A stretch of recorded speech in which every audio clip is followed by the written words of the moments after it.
Hello, my name is Lorianne Lumbie with Soul School, and this is Soul Lessons. In these short 10 to 15-minute videos, I am providing you with an opportunity to get a glimpse into some of what we offer here at Soul School, the topics, and some learning material. So today, the topic of this mini lesson, the soul lesson, is the first ascent. The first ascent in our soul's evolution, in our personal journey towards self-fulfillment, personal sovereignty, inner freedom. The first ascent takes place usually around the time of our first Saturn return. That first Saturn return happens around the age of 26, 27. It is what some are calling the mid-20s crisis, or the first quarter crisis, is how I've heard some refer it to. This first ascension most often begins with feelings of discontent, disillusionment,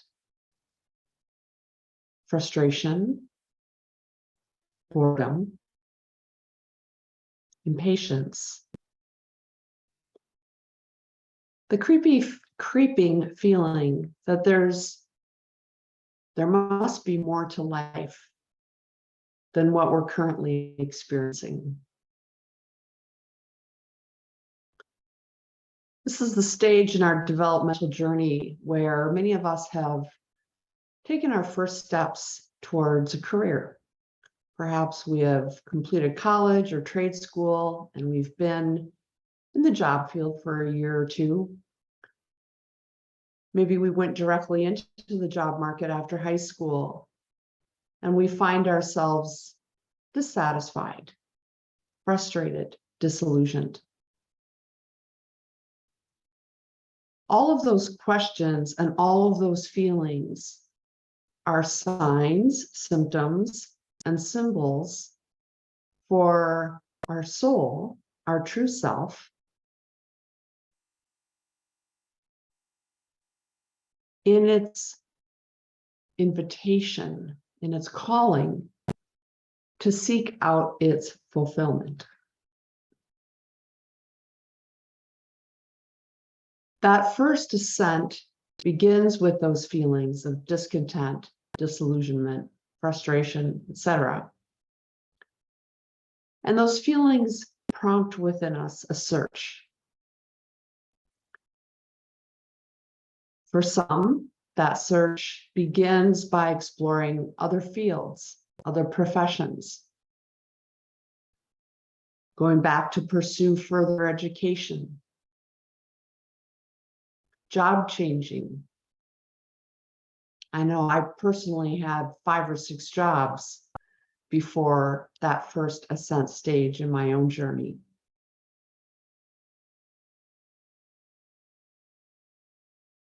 That seeking outside of ourselves is appropriate during the first ascension,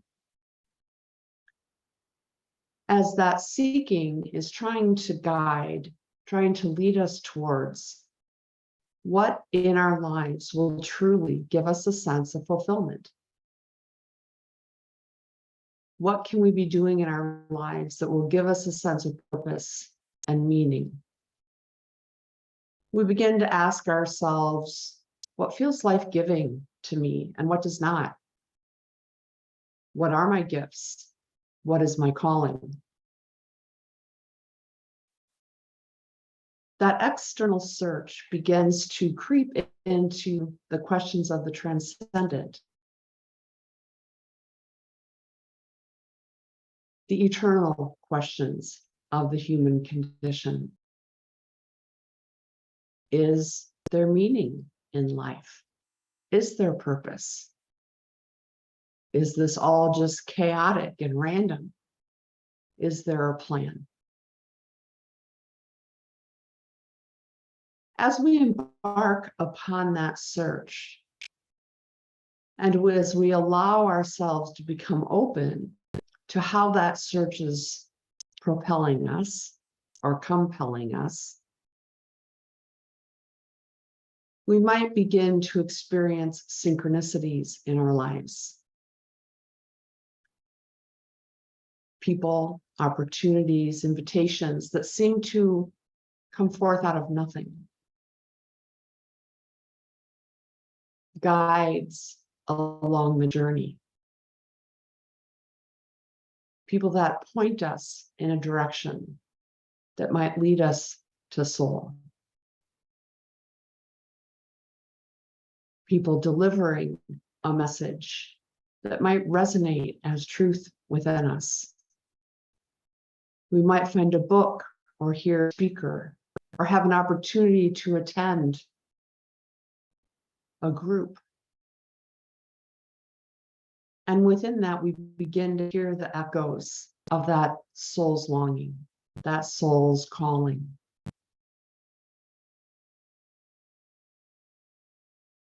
That first ascent leads us and guides us from within, but the guidance seems to be coming from outside of us. We begin to ask the questions about our own giftedness, our personality, our temperament. It might be a time that we explore personality tools like the Myers-Briggs or the Enneagram. We might seek support for identifying what our gifts are. We might look for a guide, a mentor, counselor, spiritual director. All of these are appropriate stages, phases of that first ascent.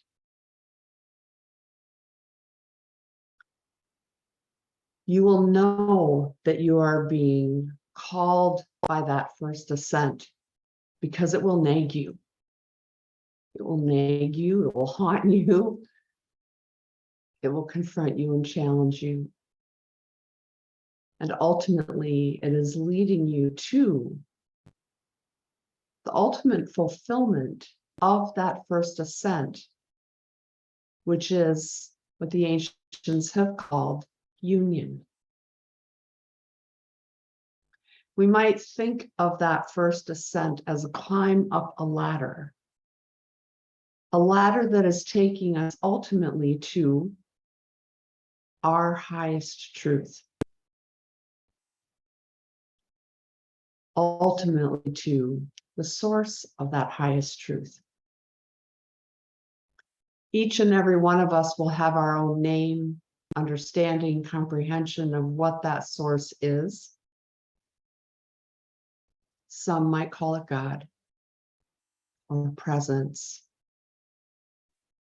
peace, love. The journey towards ascent is into and through ourselves, but ultimately to reach that highest state that is union with that which seems to be outside of us, that which transcends us, but that which is also within. And we'll know that we have completed or are in the process of completing that process, that journey of ascension, when we come into an experience or an awareness of union,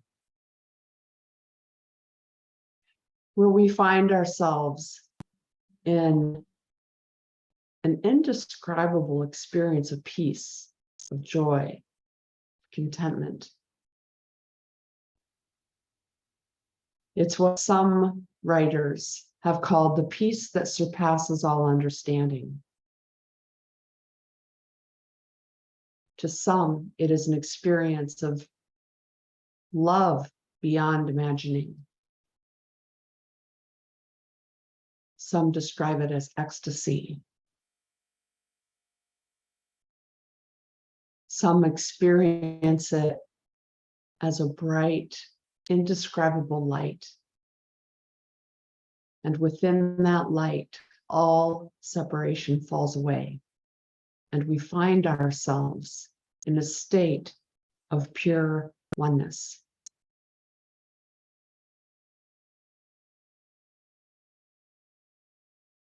The first ascent leads us into the exploration of who we are.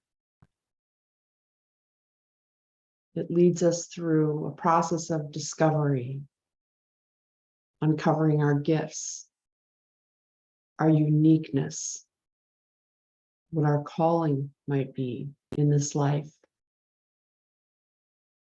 And it calls us into that place of union within,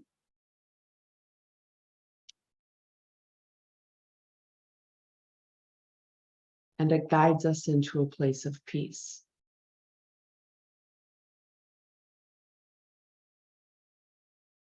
But the journey of the soul does not end at ascension. It does not end in that joyful, exciting self-discovery. It does not end in that experience of union with the transcendence.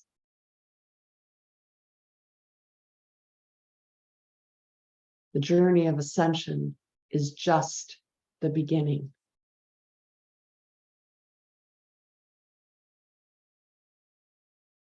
And when we have experienced that transcendent union, we are then cast into the second descent, which will be a topic for another mini lesson. So thank you for listening. I appreciate if you share this video, if you found it to be helpful and informative. Please like and subscribe to my YouTube channel. And if you're looking for additional information about Soul School, about the one-on-one mentoring that I provide, about the online courses that are offered, or the books that I've written, please check out my website, www.loriannlumby.com, and the link is posted below. This is Soul School, and this is Mini Lessons.